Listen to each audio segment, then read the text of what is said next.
جیسا کہ ہم اکثر سنا کرتے ہیں کہ فلاں جگہ پر فلاں شخص زندہ ہو گیا، اس نے مرنے کے بعد کا حال سنایا اور پھر مر گیا۔ اسی قسم کا عذاب قبر سے متعلق ایک واقعہ گلگت میں پیش آیا، جس کے بارے میں بتاتے ہیں کہ ایک شخص قبرستان کے پاس سے گزر رہا تھا کہ اس نے کسی قبر سے یہ آواز سنی کہ مجھے نکالو، میں زندہ ہوں۔ جب ایک دو مرتبہ اس نے آواز سنی تو اس نے یہ سمجھا کہ یہ میرا وہم ہے، لیکن جب مسلسل اس نے یہ آواز سنی تو اس کو یقین ہونے لگا کہ چنانچہ قریب ہی کچھ نہ کچھ آواز ہے۔ پھر وہ ایک بستی کے قریب گیا، وہ شخص اس میں آیا اور لوگوں کو اس کی آواز کے بارے میں بتانے لگا کہ تم بھی چلو اور اس کی آواز کو سنو۔ چنانچہ کچھ لوگ اس کے ساتھ آئے، انہوں نے بھی یہی آواز سنی اور سب نے یقین کر لیا کہ واقعی یہ آواز قبر سے آ رہی ہے۔ اب یقین ہونے کے بعد ان لوگوں کا مسئلہ پوچھنے کی فکر ہوئی کہ پہلے علماء سے یہ مسئلہ معلوم کر لیں کہ قبر کھولنا جائز ہے یا نہیں۔ چنانچہ وہ لوگ محلے کی مسجد کے امام کے پاس چلے گئے اور ان سے کہا کہ اس طرح قبر سے آواز آ رہی ہے اور میت یہ کہہ رہی ہے کہ مجھے قبر سے باہر نکالو، میں زندہ ہوں۔ اس پر امام صاحب نے فرمایا کہ اگر تمہیں اس کے زندہ ہونے کا یقین ہے تو قبر کو کھول لو اور اس کو باہر نکالو۔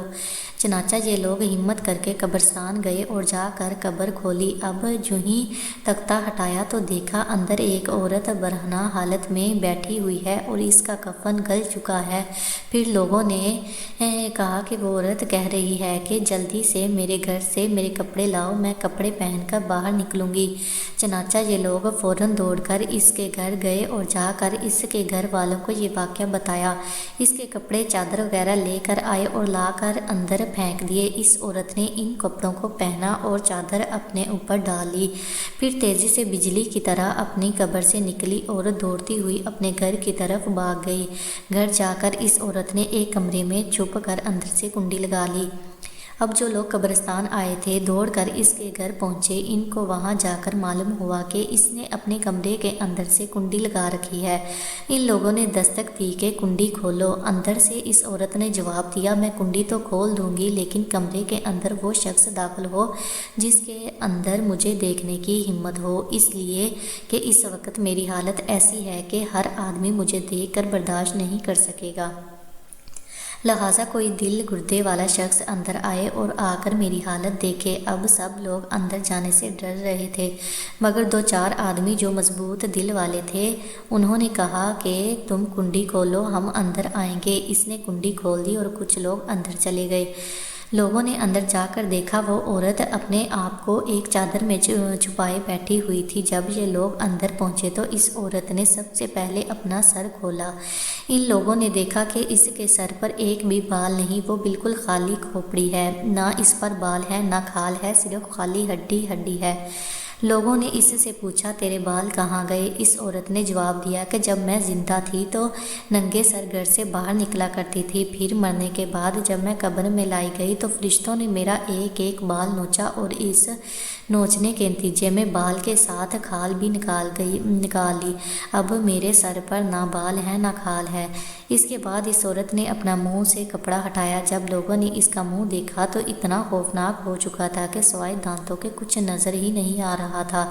نہ اوپر کا ہونٹ موجود تھا نہ نیچے کا ہونٹ موجود تھا، بلکہ 32 کے 32 دانت سامنے جڑے ہوئے نظر آ رہے تھے۔ سوچئے اگر کسی انسان کے صرف دانت ہی دانت نظر آئیں تو کتنا ڈر اور خوف معلوم ہوتا ہے۔ اب ان لوگوں نے اس عورت سے پوچھا تیرے ہونٹ کہاں گئے؟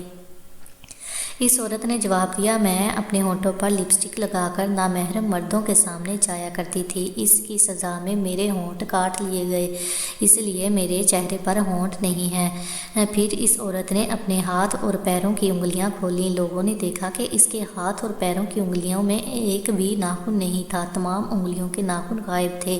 اس سے پوچھا تیری انگلیوں کے ناخن کہاں گئے؟ اس عورت نے جواب دیا ناخن پالش لگانے کی وجہ سے میرا ایک ایک ناخن کھینچ لیا گیا، چنانچہ یہ سارے کام کر کے گھر سے باہر نکلا کرتی تھی، اس لیے جیسے ہی میں مرنے کے بعد قبر میں پہنچی تو میرے ساتھ یہ معاملہ کیا گیا اور مجھے یہ سزا ملی کہ میرے سر کے بال بھی نوچ لیے گئے، میرے ہونٹ بھی کاٹ لیے گئے اور ناخن بھی کاٹ لیے گئے۔ اتنی باتیں کرنے کے بعد وہ بے ہوش ہو گئی اور مردہ بے جان ہو گئی جیسے لاش ہوتی ہے۔ چنانچہ ان لوگوں نے دوبارہ اس کو قبرستان میں پہنچا دیا۔ محترم خواتین حضرات، اللہ تعالیٰ کو یہ عبرت دکھانی مقصود تھی کہ دیکھو اس عورت کا کیا انجام ہوا اور اس کو کتنا ہولناک عذاب دیا گیا۔ بے پردہ خواتین اس واقعے سے عبرت لیں اور ان گناہوں سے توبہ کریں جس کی سزا بروز قیامت بہت ہی سخت اور دردناک ہوگی۔ میرے پیارے مسلمان بہنوں اور بھائیوں، اگر یہ ویڈیو آپ کو پسند آئی ہو تو پلیز لائک کریں اور ساتھ میں چینل کو سبسکرائب کریں تاکہ ہماری آنے والی ہر نئی ویڈیو آپ تک سب سے پہلے پہنچ سکے۔ شکریہ۔